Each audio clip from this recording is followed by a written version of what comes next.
Peace and blessings, and welcome back to Stindy Farms. Today I'm going to show you the good, the bad, and the ugly of my garden. Ooh,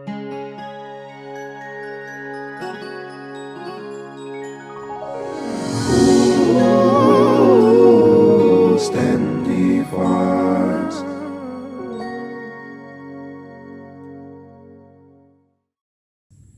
So it's been a long time since I've been out here, to be honest with you. The month of July, I was so tired. It was so hot. And being someone who had cancer, I wanted to really pay attention to my body. And my body was telling me to slow down. So I took it easy. I didn't do any videos. And I'm really kind of sorry about that. But the garden really kind of got overgrown. So I'm going to show you what it looks like.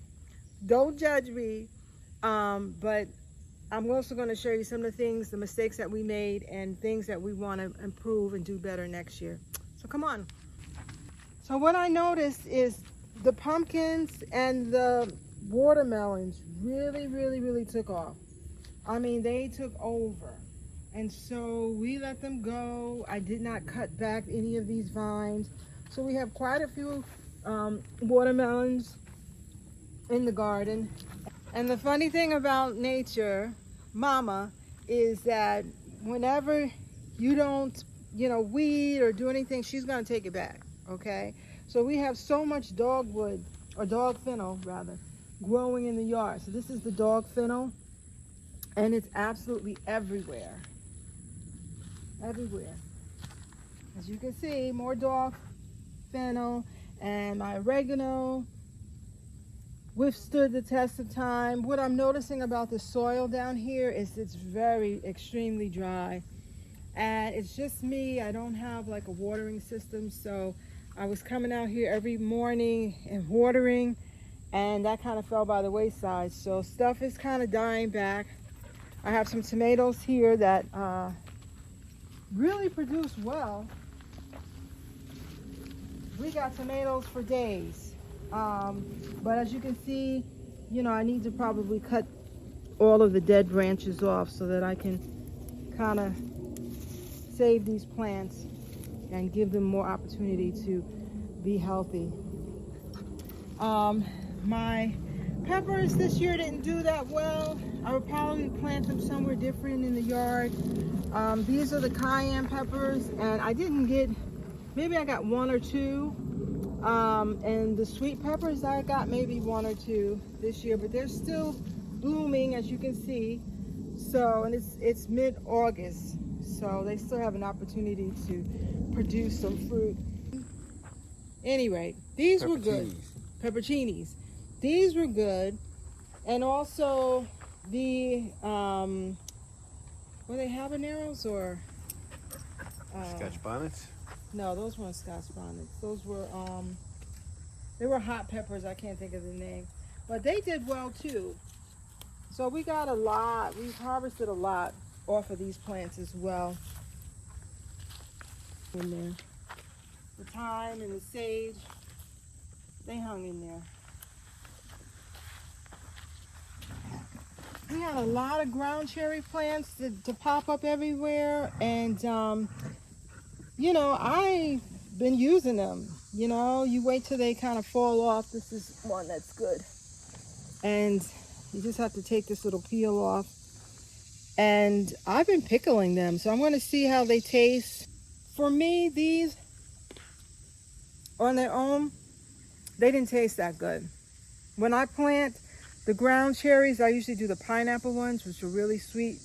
But these, not so sweet.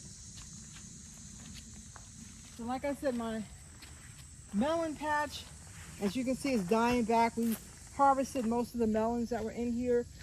We still have one left. This is a golden melon that's here. And we have a couple of the diamond melons. This one is a little on the small side, but they got pretty big. And then we had some golden melons that were back here too as well. So we'll be harvesting these few soon. But the melons, like I said, they did very well. The okra did well too. We had a lot of okra this year, just off of these few plants. And I'm not a big okra eater, but I love it pickled. So I'm pickling a lot of okra for the winter. And like I said, the tomatoes did good. The kale, I kind of fell back on spraying. I usually use the neem oil, so some of the bugs got to it. But I've harvested some of it.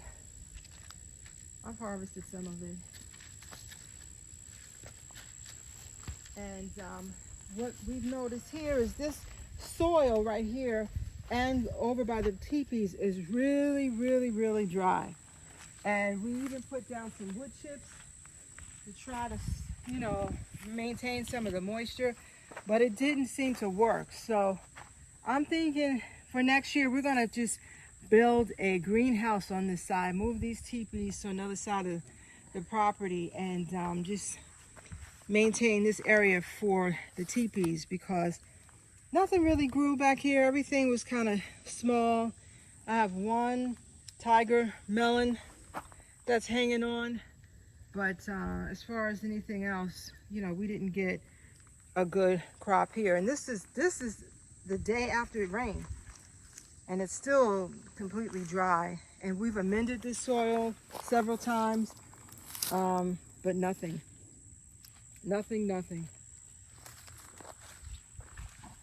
So we got a pretty good harvest of blackberries, and the raspberries. The raspberries, we got 2 harvests.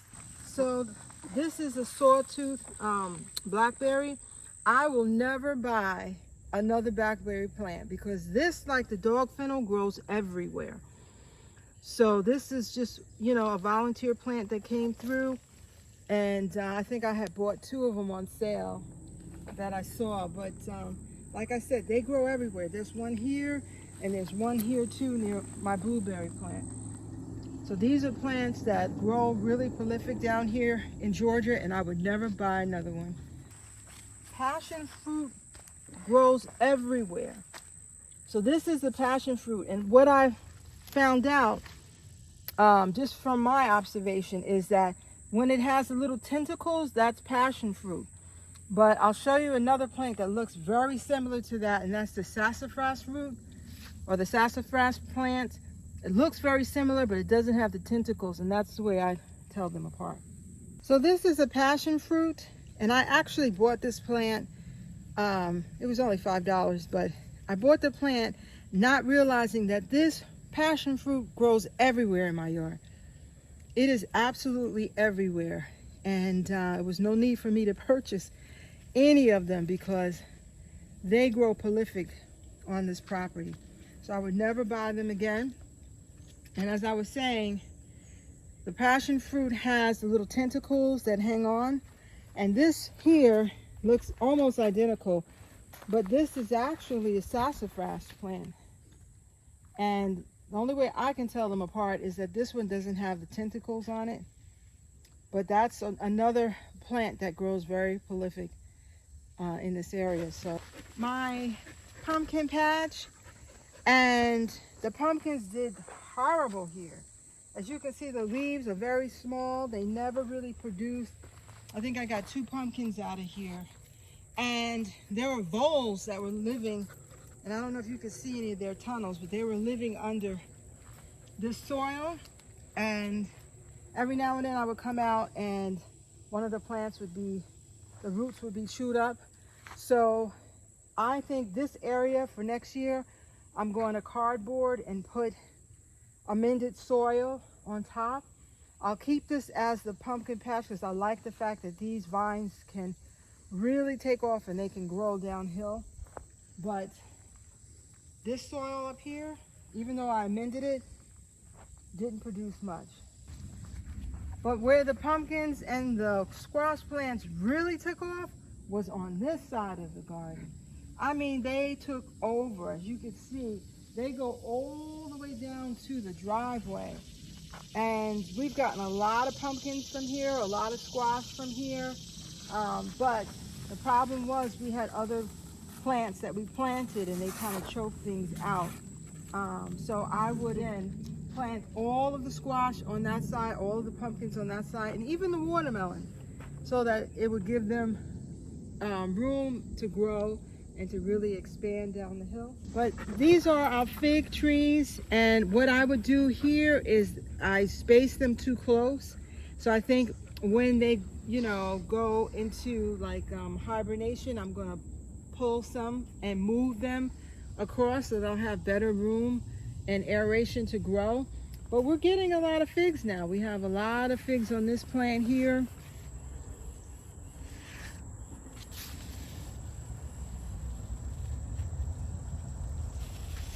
And we've harvested a lot of figs from other plants. And again, the spacing of my fruit trees was a little bit too close, so I think this peach will stay, but I'm going to move this plum tree here for next year, and I'll put that on the other side of the garden, as well as these two pears I'm going to move, because once again, they're growing and they're getting to be too close. Also, one of the big mistakes that we made was that we used horse manure from a local farmer, horse farmer, and a horse, I guess that's not really a farm, but someone who owns horses, thinking that, it was safe. And we found out that at some point she did change the feed, and the feed that she was using had potential grazon in it, and so we had to stop. But we used that manure in our compost piles, and I probably would still use this compost because we have plants that are growing in here and they're not showing any signs of damage. So we got to get out here and turn over these compost piles and pull some of these plants out. We actually pulled some spaghetti squash out of here as well. So they're producing. So I don't think that manure that we use was a problem. So we'll probably, like I said, use that compost. But I mean, if you see, as you can see this way, this is a food forest. I mean, this is like stuff everywhere. We have been harvesting, like I said, lots of tomatoes, lots of squash, like butternut and spaghetti squash. We have tons of watermelon out here, but it is a hot mess. And I'm okay, because I needed the rest and I got the rest. I just wanted to get on and talk a little bit about my motivation for gardening, and it is health. As I've said to you before, I got a diagnosis of cancer years ago, and I know what it's like to be in the medical system with a chronic illness. I can tell you from my experience that they are excellent with triage medicine. If you come in with any type of life-threatening circumstance, excellent. But when it comes to chronic diseases, there's a lot to be said about the medical industry. It's almost one size fits all, and there's a lot of flaws. And so I would say to everyone, as someone who's experienced it, you are your best advocate. Take your health in your own hands. And that's the reason why I garden, because people now are understanding the correlation between what we're eating and the chronic diseases that are popping up and really are epidemic proportions. These companies don't have our best interests, especially in Black and brown communities. They don't have our best interests. There's a McDonald's on every corner. There's a KFC on every corner. And yet there's also a kidney dialysis on every corner. And so it is really important that we begin to see that correlation and see that we got to stop. We got to stop. And yeah, it is time consuming, to grow one of these. This is one of the tomatoes from my garden. It is time consuming. But it's also time consuming to be on a dialysis machine too. So, we got to make some better choices. And that's part of why I started this channel. Today, I want to take this tomato, this eggplant, and some organic tofu and make a dinner with some curry in it. Probably 50% of what I eat comes from my garden. And that way I know what's in it. I know that there's no harsh chemicals in this. I know that there's no pesticides being sprayed on this. I know that this is, I've picked this yesterday. So it's coming, I'm going to cook it fresh. And that's important. And we got to go back. We got to go back to that lifestyle of living. And like I was saying outside, I spent a month just resting my body because I felt like I was overdoing things. And so in that time, I taught myself how to can. So these are the okra from my garden. This is what I canned. And this is dill from the garden, garlic from the garden. The tomatoes that I've been harvesting, I've canned into tomato sauce. And these are some strawberries. This is strawberry jam. So, these are things that we got to go back to. We got to remember, this is what my mom used to do. I didn't pay attention when she was doing it. But, now is the time to go back and to understand these things because from what I'm understanding, there's so many different chemicals that are being put in our food that are banned in other countries. I mean, they're not even able to ship this stuff out to other areas, It's only us, it's only us. And a lot of these things are, being designed for profit only, as well as the fact that they're not just hiring marketers to, be able to better market these products to us. They're hiring scientists that are able to, understand how things affect our palate, how it goes down your throat and what sensations create addictive behavior. And I mean, we don't have a fighting chance with these people. They have made things so addictive. And so that's a part of what I want to do on this channel is to begin to share these different things about growing your own food, as well as share my journey. Because, I'm not perfect. I still have a lot of weight to get rid of. I am a plant-based eater, but a lot of times with plant-based, you can fall into the habit of eating a lot of carbs, and so that's where I am right now. I do eat too many carbs. And, the breads and things that I do eat are things that I create myself. I don't eat bread off the shelves. I make my own bread and I make my own, products that I eat. But those things do cause you to gain weight. So I have to learn how to balance that. And that's what I'm doing now. I'm on this journey to really try to cut back on the carbs and just, be able to eat fresh. And it's hard. Sometimes it's hard because, we've been conditioned and trained to believe that this isn't really food. This is a side dish. You know what I mean? Or, you're not really eating unless you have some bread or you have, your meats or whatever, so you really have to retrain your palate. But I just wanted to get on here briefly and share that. And I open it up for comments, positive, of course, but I would like to know what your journey is. Where are you in the scheme of health?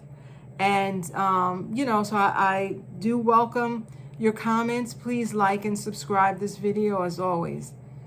And thanks for watching. Stand